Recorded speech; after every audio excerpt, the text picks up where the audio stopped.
Selanjutnya, pemaparan materi dari Ketua Jurusan OTKP yang akan disampaikan oleh Ibu Endila Sumalia SPD. Pada Ibu Endila, kita persilakan. Assalamualaikum warahmatullahi wabarakatuh. SMK Bisa.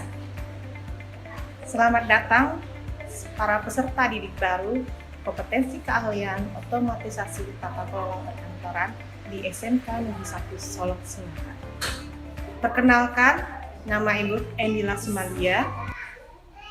Ananda semua bisa memanggil Ibu dengan panggilan Bu Lia.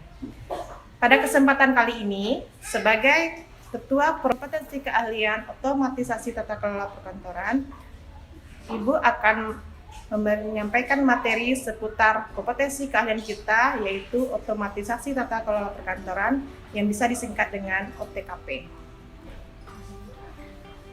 Otomatisasi tata kelola perkantoran dulunya dikenal sebagai kompetensi keahlian administrasi perkantoran, yang mana memberikan bekal kepada peserta didik untuk mampu melaksanakan pekerjaan kantor di instansi atau perusahaan berupa 1. Teknologi perkantoran.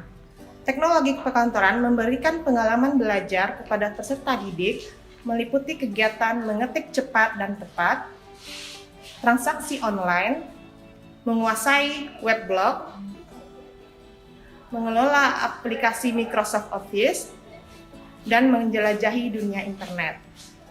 Yang kedua adalah administrasi umum. Pengalaman belajar administrasi umum, peserta didik akan dibekali dengan semua kegiatan administrasi kepegawaian, administrasi humas dan keprotokolan, administrasi keuangan, administrasi kepegawaian, dan administrasi sarana prasarana. Yang ketiga adalah korespondensi. Pengalaman belajar pada mata pelajaran korespondensi, peserta didik akan dibekali dengan kompetensi yang berkaitan dengan tata naskah berupa surat menyurat, baik itu surat resmi, surat tidak resmi, dan surat pribadi. Yang keempat adalah kearsipan. Kearsipan memberikan pengalaman belajar kepada peserta didik dalam seputar kearsipan memberikan pengalaman belajar kepada peserta didik berupa kearsipan memberikan pengalaman belajar kepada peserta didik mulai dari pembuatan dokumen, pengelolaan, pemeliharaan dokumen hingga pemusnahan dokumen tersebut. Selanjutnya adalah OTK Humas dan Perkantoran. Kegiatan pembelajarannya meliputi mengelola kegiatan public relation atau hubungan masyarakat antara perusahaan dengan masyarakat, protokoler, pengelolaan perjalanan bisnis, dan mengelola pertemuan rapat. Selanjutnya adalah OTK Keuangan. OTK Keuangan, peserta didik akan dibekali dengan pengetahuan seputar anggaran perusahaan dan pengelolaan dana kas kecil. Selanjutnya adalah OTK Sarana dan Prasarana.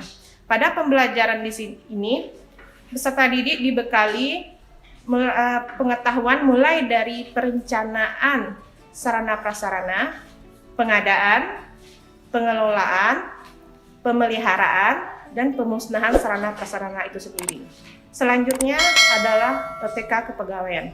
Pembelajaran OTK Kepegawaian, peserta didik dibekali dengan semua pengetahuan yang berkaitan dengan perencanaan, pengadaan, pemberdayaan, dan pemberhentian pegawai atau karyawan dalam sebuah perusahaan. Selanjutnya adalah produk kreatif dan kewirausahaan.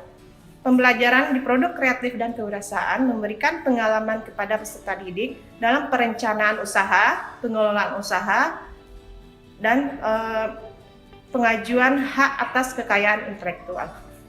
Materi selanjutnya adalah tujuan kompetensi.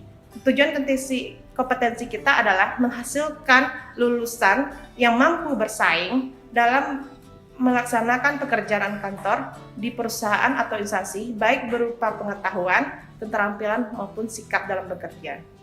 Peluang kerjanya meliputi 1. Staf administrasi, 2. Asisten sekretaris. Peluang kerjanya meliputi 1. Tenaga administrasi, 2. Asisten sekretaris, 3. Resepsionis, 4. Asisten personalia, 5. Master of Ceremony. 6. Staf tata usaha. 7. Berwirausaha. Kesempatan dalam kompetensi selain belajar di sekolah, peserta didik juga nantinya akan mendapat pengalaman melaksanakan praktek kerja lapangan di dunia industri dan dunia usaha.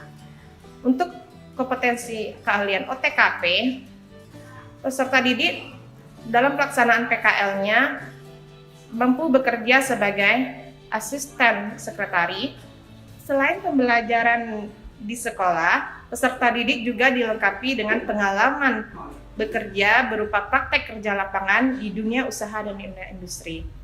Pelaksanaan PKL untuk kompetensi keahlian otomatisasi tata kelola perkantoran meliputi bekerja sebagai tenaga administrasi, asisten sekretaris, asisten personalia, staf tata usaha, master of ceremony, dan lain-lain.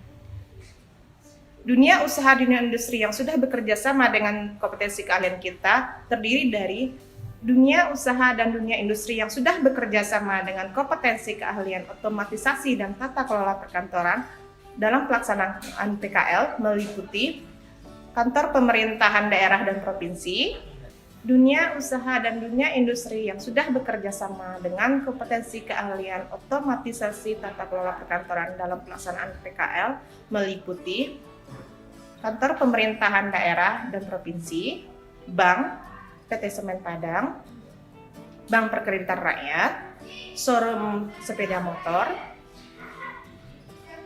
PT KSI, SJAL, dan universitas. Dalam pelaksanaan pembelajaran, kompetensi keahlian juga dilengkapi dengan sarana prasarana, diantaranya ruang belajar siswa, kemudian ada ruang praktek siswa atau RPS atau yang dikenal dengan istilah workshop yang terdiri dari workshop tata ruang interior kantor dan workshop komputer. Kedua workshop ini akan membantu peserta didik dalam melaksanakan praktek nantinya sesuai dengan mata pelajaran yang akan dipelajari nanti. Baiklah, peserta didik semuanya, Ibu berharap dalam pembelajaran nanti atau bersosialisasi di sekolah nanti, kita dapat mengutamakan akhlakul karimah dan karakter kita sebagai bangsa Indonesia. Sedemikian dan terima kasih. Assalamualaikum warahmatullahi wabarakatuh. Nah, itulah penyampaian dari materi OTKP. Kita ucapkan terima kasih banyak dan jangan lupa like and subscribe ya.